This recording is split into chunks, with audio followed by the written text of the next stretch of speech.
Voilà, bon, je te passe la parole. Ok, donc merci de m'avoir invité. C'est un honneur de parler ici. Et puis c'est un honneur de parler après Bruno, dont je suis les travaux depuis 96, je crois. Puisqu'en fait, c'était François Rastier qui m'avait dit que tu étais parti à l'INA, quoi. Donc ça nous ramène à assez longtemps, en fait, tout ça, quoi. Alors, je vais parler de... J'ai gardé le titre que Bernard a mis dans le document. On verra si ça correspond à ce que je vais raconter. L'idée, c'est d'essayer de parler de travail intellectuel et de l'attaquer du point de vue des inscriptions, en considérant que ce qui se fait d'une certaine manière en sciences, c'est du travail intellectuel, ce qu'on appelle knowledge work en anglais, et qu'on peut sans doute en dire des choses si on s'intéresse aux inscriptions qui sont manipulées, lues, écrites durant le travail intellectuel, enfin la pratique scientifique considérée comme travail intellectuel, quoi. Donc j'ai considéré 3 parties. Le premier, c'est des inclinaisons théoriques pour essayer de présenter un certain nombre des concepts que je suis, on va dire, dans mes réflexions. Ensuite, j'essaierai de les mobiliser pour poursuivre le cahier des charges sur sciences et numérique et sur cette possibilité d'une nouvelle épistémée. Voilà. Et puis ensuite, une toute petite réflexion sur des propositions pour l'enseignement et la recherche orientée numérique. Alors, qu'est-ce que le travail intellectuel? Sans rentrer dans les détails, c'est quelque chose qui se caractérise par, d'une part, qui est fait par tous les gens qui ont, d'une certaine manière, une activité de bureau ou une activité qui consiste à produire et à lire des inscriptions, qu'on peut caractériser par le fait qu'il y a des tâches et des objectifs multiples, c'est-à-dire qu'on poursuit plusieurs objectifs en même temps, des objectifs à long terme, à court terme. Ces objectifs peuvent changer très très souvent. Il y a une ouverture finalement de la tâche et au sens où on n'a pas à terminer quelque chose spécifiquement. Le plus souvent, cette tâche en fait peut varier en fonction des sollicitations extérieures. On a une certaine non-finitude. D'une certaine manière, on pourrait dire que si on prend le travail du chercheur, par exemple, celui-ci s'arrête quand il part à la retraite, voire celui-ci s'arrête quand il va pousser son dernier soupir. Mais finalement, il n'y a pas d'arrêt finalement de ce type de travail. Et puis il y a un lien très fort aux inscriptions, puisque fondamentalement, on est là pour inscrire des choses et puis lire des inscriptions. Donc là j'ai une petite représentation avec quelqu'un sur son bureau qui a des inscriptions, on va dire papier partout, des post-it, des instruments d'écriture et de lecture, d'inscription numérique et classique, on va dire papier. Une petite remarque, il y a quand même le lien aux inscriptions se fait. C'est le fait qu'on va manipuler finalement les inscriptions de plusieurs types. Soit on va lire des choses, on va écrire des courriers, on va naviguer, on va prendre des notes, on va transformer des données, etc. On va partager des documents. Avec, dans certains cas, quand même des inscriptions qui vont se figer un peu plus. Finalement, c'est les produits externes du travail intellectuel, c'est des inscriptions un peu figées. Ça peut être des rapports, des mémos, des articles ou un peu n'importe quoi.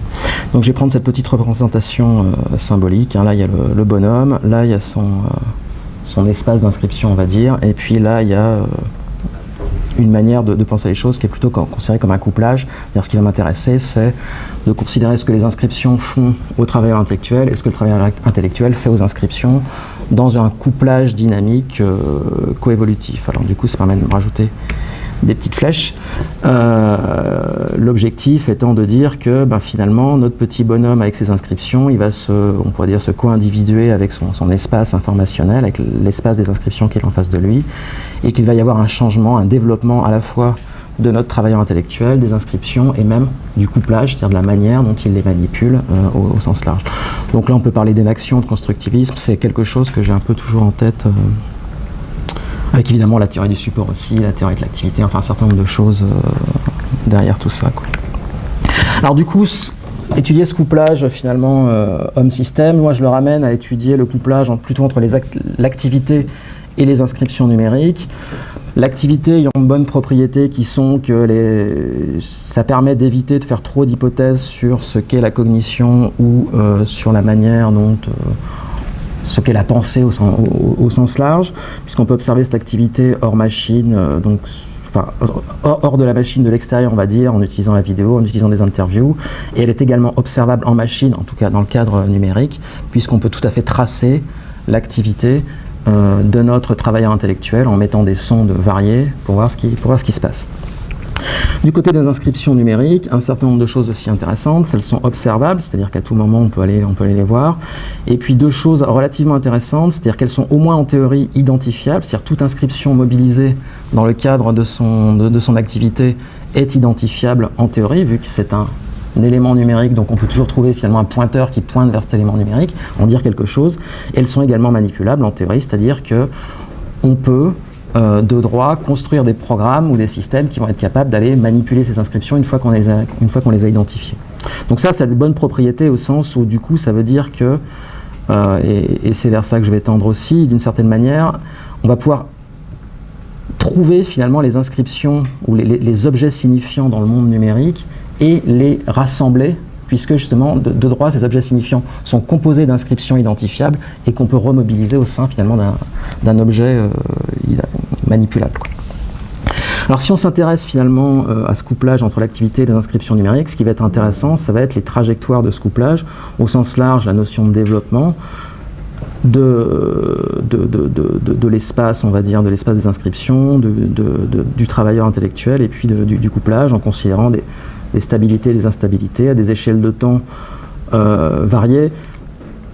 Une échelle de temps qui m'intéresse particulièrement, c'est l'échelle, on va dire, micro, de la micro-activité ou de l'action vraiment instantanée, puisque c'est à ce niveau-là que se fait finalement le sens, puisque le sens pour moi est vécu en acte à tout instant. Mais également au niveau, on va dire, méso, un peu plus large, et puis macro, carrément, peut-être mondial ou dans le numérique au sens large, puisqu'on va parler de partage et éventuellement de normalisation. Donc, et donc là, je remets les petites flèches qui veulent dire qu'il va s'agir de s'intéresser au développement de tout ça.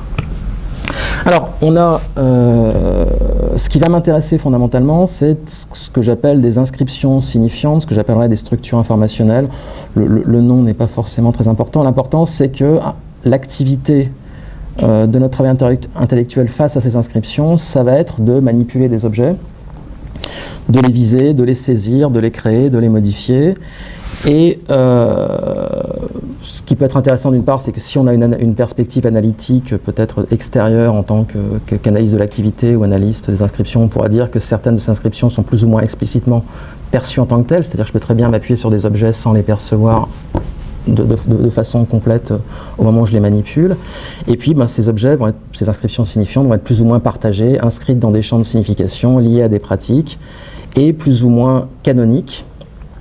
Ce que j'entends par le terme canonique, c'est que c'est inscrit dans les outils de façon explicite et partagé entre concepteurs et utilisateurs. Tout l'intérêt évidemment d'une analyse de l'activité un peu fine et des inscriptions un peu fines, c'est d'essayer de voir les décalages entre les inscriptions telles que le concepteur les a mis dans le système et les inscriptions telles qu'elles sont effectivement manipulées, pensées, vécues par notre utilisateur. Alors pour thématiser un peu à la fois cette question de développement et cette question de pratique plus ou moins idiosyncrasique, il y a quelque chose que j'aime assez qui est la théorie instrumentale de Pierre Rabardel, qui a été proposée dans les années 90 à Paris 8. Pierre Rabardel, c'est un ergonome qui grosso modo vient de deux grands champs, on va dire, théoriques, qui sont la théorie de l'activité d'un côté et puis la psychologie piagétienne de l'autre. Et donc l'instrument au sens de Rabardel, c'est de considérer que l'objet n'est jamais évidemment atteint ou manipulé directement, mais qu'il y a toujours la médiation d'un instrument qui en permet la manipulation, et que cet instrument va être composé de deux parties. Une partie qui va être la partie artefactuelle de l'instrument et une autre partie qui va être la partie, on pourrait dire, schématique au sens schème piagétien de l'instrument. Grosso modo, si je prends l'exemple tout à fait classique du marteau, l'artefact, du fait de planter un clou avec un marteau, l'objet c'est le clou, l'artefact c'est le marteau, les schèmes c'est le fait que j'ai appris et je sais tenir un marteau pour planter mon clou. Donc le marteau, l'outil est le marteau, mais l'instrument fondamentalement, c'est la réunion du marteau et de ma pratique et de ma manière de faire incorporée qui me permet de planter mes clous. Du côté d'un artefact, du côté du numérique, on va considérer que cet artefact outil, ça va être lui-même évidemment une inscription numérique et qui peut être et c'est là qu'on peut retrouver ce décalage, en fait, qui peut être bien sûr une application. On peut dire l'outil, l'artefact outil qui m'intéresse, c'est l'application telle qu'elle a été conçue par le designer, mais ça peut très bien être une sous-partie d'application ou un ensemble d'applications. C'est-à-dire qu'à un instant donné, ma pratique incorporée qui permettra de manipuler mes objets numériques, ça sera possiblement un ensemble d'outils et voire un ensemble de sous-parties d'outils qui feront sens, qui seront cohérents au sein d'une pratique instituée, dont on pourra sans doute étudier le développement.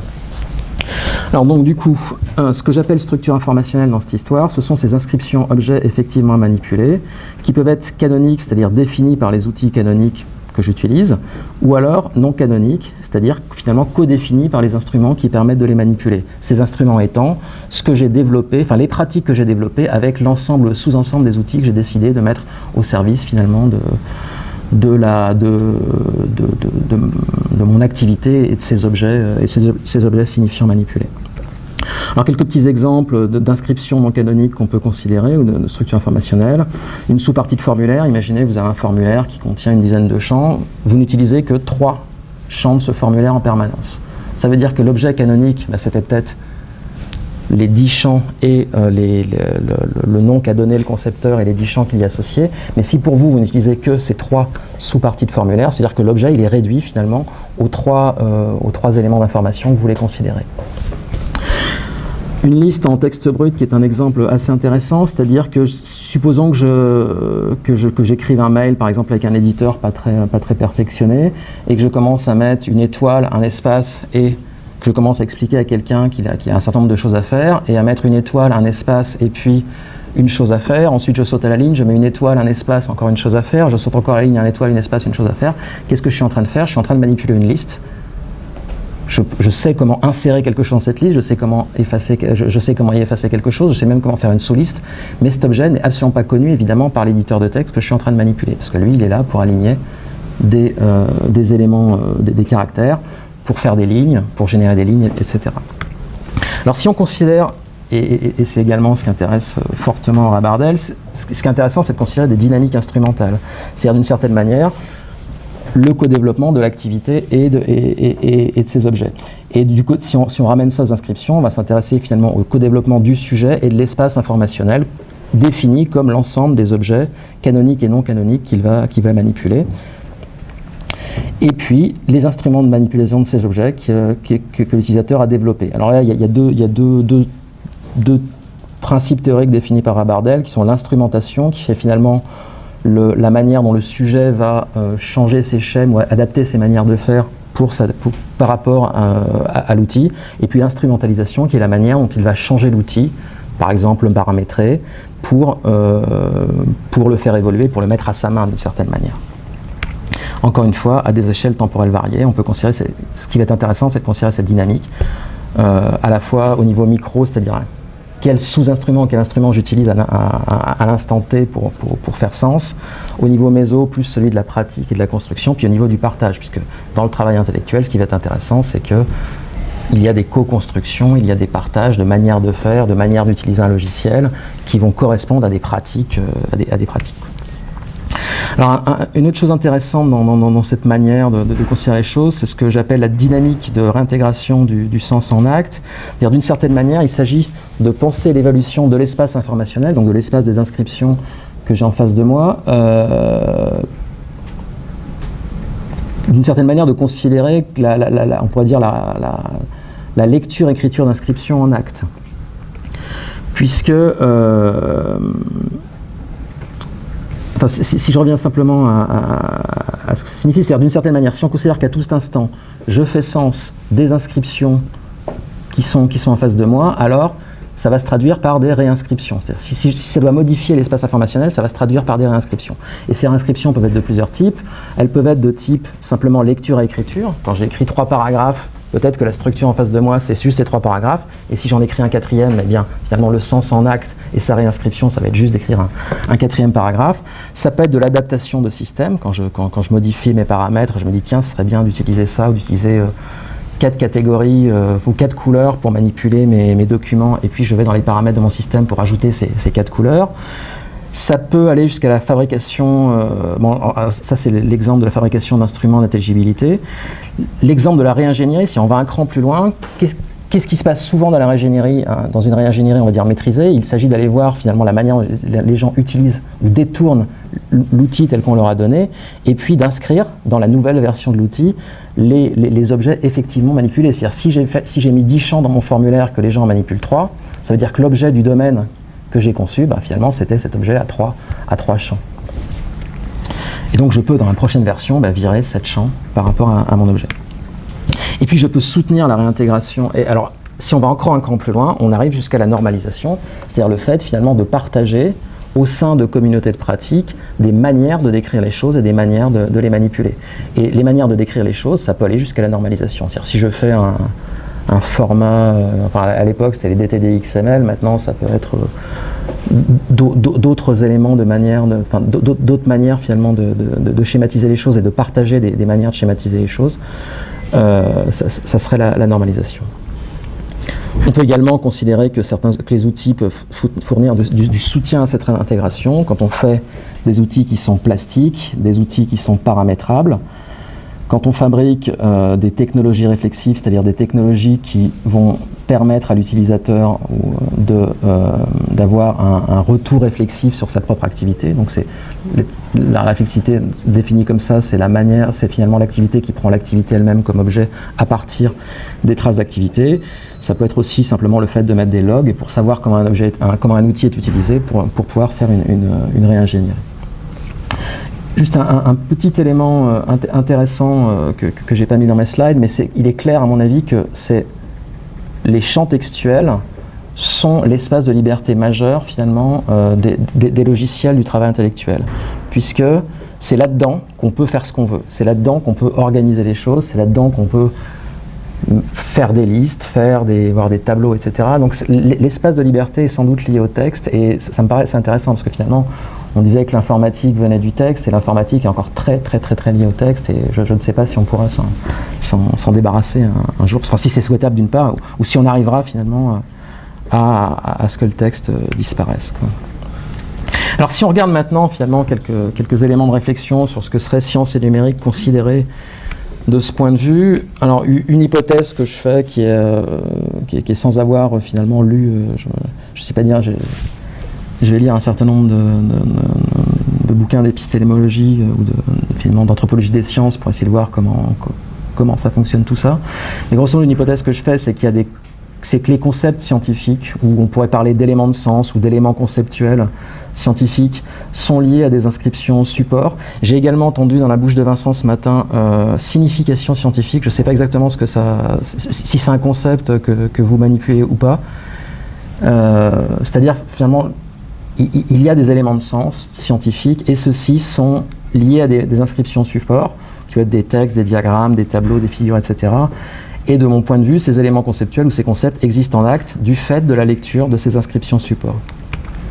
Alors c'est une inscription qui supporte un concept ou un élément conceptuel est liée à d'autres inscriptions qui elles-mêmes supportent d'autres concepts qui sont mobilisés ou mobilisables dans un raisonnement ou dans un calcul. C'est-à-dire d'une certaine manière, il y a une solidarité, on va dire computationnelle ou informatique, finalement des inscriptions qui supportent des concepts. Là on pourrait dire que c'est presque c'est la tout rien, quoi. C'est-à-dire voilà, il y a des choses qui s'agrègent les unes aux autres et qui sont de plus en plus solides. Et puis tout ça donne lieu alors le mot arrimage m'est venu, alors du coup je vous le donne, mais bon sans en faire un concept, quelque chose de théorique spécifique, quoi, qui donne lieu finalement, d'une certaine manière, il y a ce double niveau, le niveau finalement de la liaison ou de la solidarité informatique importante de ces inscriptions, et puis le niveau de l'arrimage conceptuel qui est au niveau de l'interprétation, qui est plus ou moins rigide. Donc là, je vous ai mis quelques petites images d'arrimage. Nous avons des arrimages extrêmement formels, extrêmement stables, on va dire, et puis des arrimages qui tiennent comme ils peuvent. Enfin, l'important, c'est d'arriver au bout d'une certaine manière. L'arrimage, il est là pour transporter les choses et les faire arriver à l'endroit où ils doivent arriver. Bon. Ensuite, on pourra discuter, je ne tiens pas spécialement à cette idée d'arrimage. Bref, qu'est-ce que l'activité scientifique dans cette histoire? Finalement, c'est du travail intellectuel qui consiste notamment à partager et à négocier les inscriptions de la science, c'est-à-dire leur forme, la manière de les écrire, de les lire, de les lier entre elles, de les catégoriser, les critères de solidité des arrimages, c'est-à-dire que en fonction des disciplines, évidemment, les critères sont plus ou moins forts, notamment entre, on va dire, les sciences on va dire dures au sens, en prenant cette caricature, les sciences dures et puis les sciences plus humaines ou sociales. Et puis en fonction des besoins, c'est-à-dire que finalement, toutes ces inscriptions, toute cette pratique dépendent, si on est en train de parler d'expérimentation, de démonstration, de publication, voire de médiatisation, si on fait rentrer la médiatisation dans le champ des pratiques scientifiques. Et du coup, si on pense comme ça, finalement, qu'est-ce que fait le numérique dans cette histoire ? C'est une technicisation et une facilitation des processus de liaison entre inscriptions. Donc trois éléments que je propose. Le fait qu'avec le numérique, on peut construire plus facilement. Avant, on pouvait évidemment construire des liaisons explicites entre des inscriptions, puisque par exemple la citation entre des articles est une construction, est une liaison explicite qui est censée être non ambiguë. Mais donc c'est beaucoup plus facile de construire des liaisons explicites et donc des arrimages conceptuels qui leur correspondent. On peut parler d'hypertexte, on peut parler d'accès instantané à la littérature ou aux données, on peut parler de données ouvertes. Ça donne aussi la possibilité de découvrir des liaisons et donc des arrimages potentiels. Donc là, on peut parler de la recherche d'informations qui va permettre d'aller naviguer, d'aller rechercher des articles ou des textes scientifiques. Mais on peut parler également d'apprentissage automatique, de fouille, de découverte, voire de découverte de corrélation. Et là, on peut faire le lien avec ce qu'est donc c'est Anderson, si je me souviens bien, et ses propositions, on va dire, antithéoriques. Et puis ça permet également, d'une certaine manière, de formaliser de façon opérationnelle les liaisons en vue des arrimages, c'est-à-dire d'automatiser des processus de lecture, de calcul, de transformation, de simulation. Donc ce qu'on fait, c'est-à-dire que peut-être qu'avant, ce qui était possible de faire, c'était de lier les choses en utilisant les mathématiques. Avec le numérique, c'était possible de les lier de façon beaucoup plus solidaire, mais au-delà finalement de la mathématique, ou avec une mathématique qui serait du coup la mathématique numérique, finalement de liaison assez forte des inscriptions. Alors qu'est-ce que serait un concept numérisé ou un élément conceptuel numérisé ? Ça serait l'objet du scientifique ou de la discipline dont on peut étudier à la fois la matérialisation dans des inscriptions plus ou moins liées formellement, ou les instruments qui en permettent l'appréhension, la diffusion entre les individus et les collectifs, la circulation au sein des collectifs, la négociation, et puis l'évolution, donc l'apparition, la stabilisation, l'intégration, la disparition de ce genre de choses.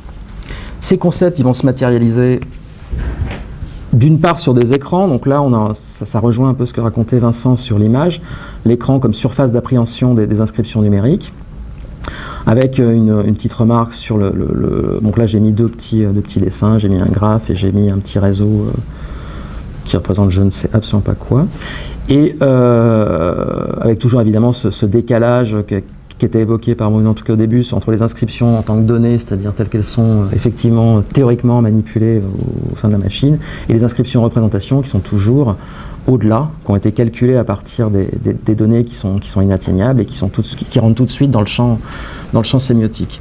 Mais au-delà de l'écran, d'une certaine manière, ce qui est sans doute intéressant de considérer, c'est les concepts au-delà de l'ici et maintenant écranique, c'est-à-dire que évidemment, au-delà on a en face de soi quelque chose qui est interactif, c'est-à-dire que, eh bien, il n'y a pas forcément que des images ou des figures ou des tableaux, il y a aussi l'exploration du tableau, l'exploration de l'image en 3D, l'exploration de la maquette. Donc, d'une certaine manière, l'interaction est ce qui permet de dépasser la surface, d'explorer, de construire et de modifier ces concepts numérisés. Et d'une certaine manière, les pratiques associées sont incorporées. Donc là, on retrouve les schèmes finalement, et ce sont les schèmes qui rendent possible cette non-immédiateté de l'appréhension, puisqu'on a l'image, et puis on a l'ensemble des images et ce que j'atteins, ce que je pourrais atteindre dans mon concept. Donc les concepts numérisés sont appréhendés et construits dans des pratiques instrumentées de manipulation, qui sont des instruments numériques. Alors du coup, j'en arrive aux traces. Tracer les pratiques scientifiques, c'est quoi, d'une certaine manière ? C'est essayer d'observer les concepts numérisés et les instruments numériques associés à différents niveaux, donc individuels et collectifs, pour deux choses que je propose, c'est ce que je propose, c'est évidemment déjà fait, faire de l'épistémologie ou de l'anthropologie de laboratoire numérique, ce qui serait des digital humanities finalement numériques, et puis construire des technologies réflexives à destination des chercheurs. Donc je vais un peu élaborer là-dessus. Donc les traces pour une épistémologie numérique seraient mettre en évidence les pratiques numériques et puis les mutations induites par le numérique, donc les liens entre les savoirs et les inscriptions, les processus de construction des savoirs, de certification, notamment d'automatisation, finalement de délégation au calcul d'un certain nombre de choses, les processus de diffusion également. Et puis, ça c'est juste finalement de l'anthropologie et de l'épistémologie, construire là où les épistémés associés, c'est-à-dire que tracer évidemment les pratiques des scientifiques permet de voir comment la science se fait et donc de déterminer comment elle se fait. Ça permet également de définir, et ça rejoint, enfin c'est également lié, mais ça rejoint plus ce que j'appelle les technologies réflexives, c'est finalement la trace de ces pratiques, tracées pour construire des technologies réflexives, c'est-à-dire considérer que le chercheur ou les chercheurs peuvent prendre les traces de leurs pratiques comme objets réflexifs pour prendre conscience de leur manière de produire de la science par les inscriptions, parce que moi je reste sur les inscriptions, et notamment des processus et de leur degré d'automatisation. Parce qu'évidemment, en tant qu'activité intellectuelle, la pratique scientifique est naturellement réflexive, comme toutes les activités intellectuelles, ce que j'ai pas dit au début, mais ce que j'aurais dû dire. Par contre, il est sans doute manifeste que plus on automatise des choses, c'est-à-dire plus des éléments de processus scientifiques sont automatisés, plus il est nécessaire d'être capable de les mettre en évidence, de les sortir, on va dire, de leur cachette automatisée pour les remettre en évidence et puis les interroger, puisque c'est peut-être tout à fait naturel qu'à un moment donné on prenne des données et on les transforme en d'autres données par des traitements qui ont été construits petit à petit. Mais dans certains cas, ça peut être nécessaire dans la pratique, dans d'autres cas, ça peut être éventuellement des choses qui vont bloquer la science en train de se faire. Donc il s'agit de pouvoir valider ou de réinterroger les traitements automatiques et la délégation de traitement. Deuxième bonne propriété, c'est que les traces, du coup, peuvent être des éléments de médiation qui permettent le partage de ces pratiques. Donc, vers les pairs, c'est ce qu'on pourrait appeler la science ouverte, open science au sens large, mais également vers le public. Alors là, j'ai mis médiation scientifique, mais j'aurais pu mettre également science participative, au sens crowdsourcing, etc.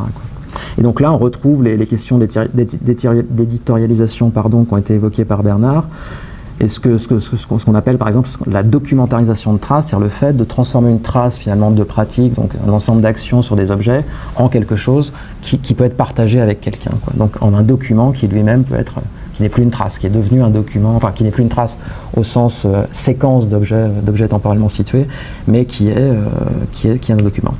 Et donc ça c'est le genre de choses, enfin ces trois problématiques autour des traces, c'est les choses qu'on aimerait bien faire dans ce projet épistémé avec deux champs principaux qui sont l'astrophysique, donc Vincent ici, et puis l'histoire avec Denis Péchanski.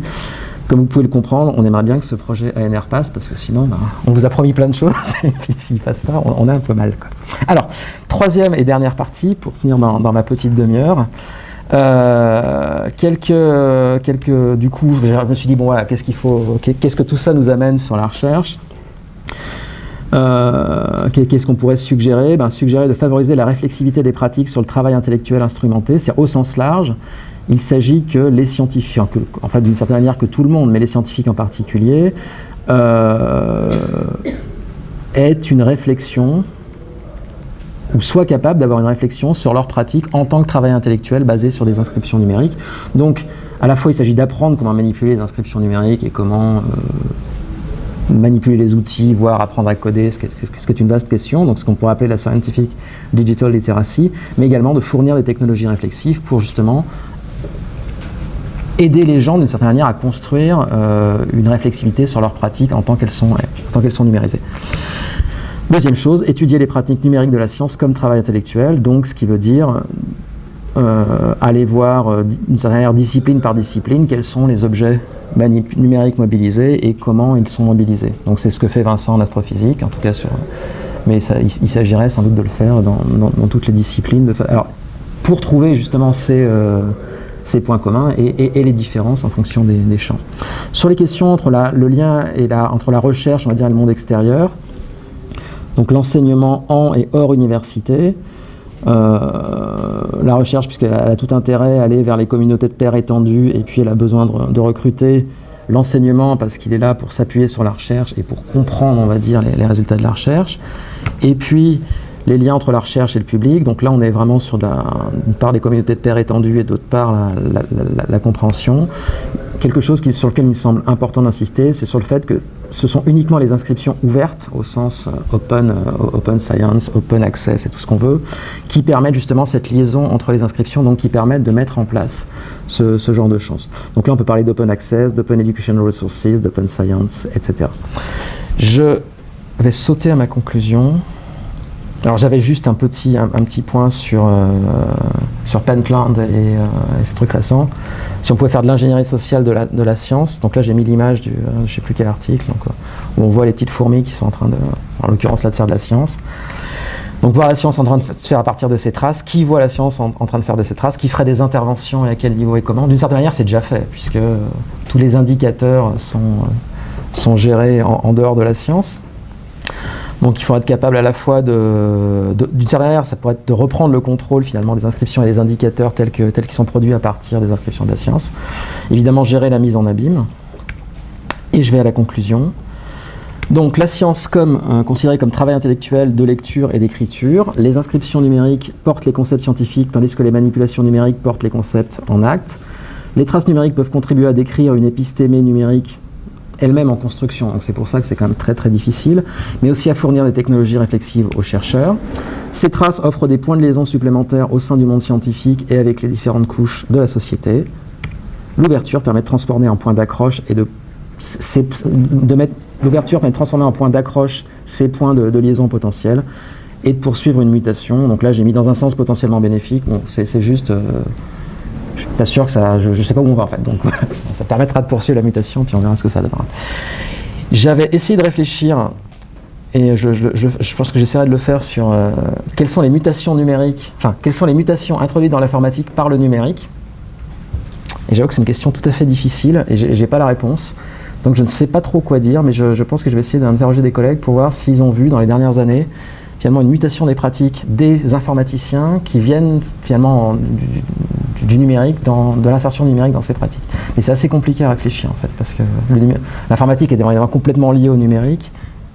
C'est plutôt difficile à réfléchir. Mais je pense qu'il y a des choses, peut-être qu'il y a des choses à en tirer qui du coup pourraient être intéressantes parce que c'est vraiment spécifique, quoi. Peut-être que les informaticiens dans la salle ont d'ailleurs des idées là-dessus, quoi. Je vais m'arrêter là, 32 minutes. Merci.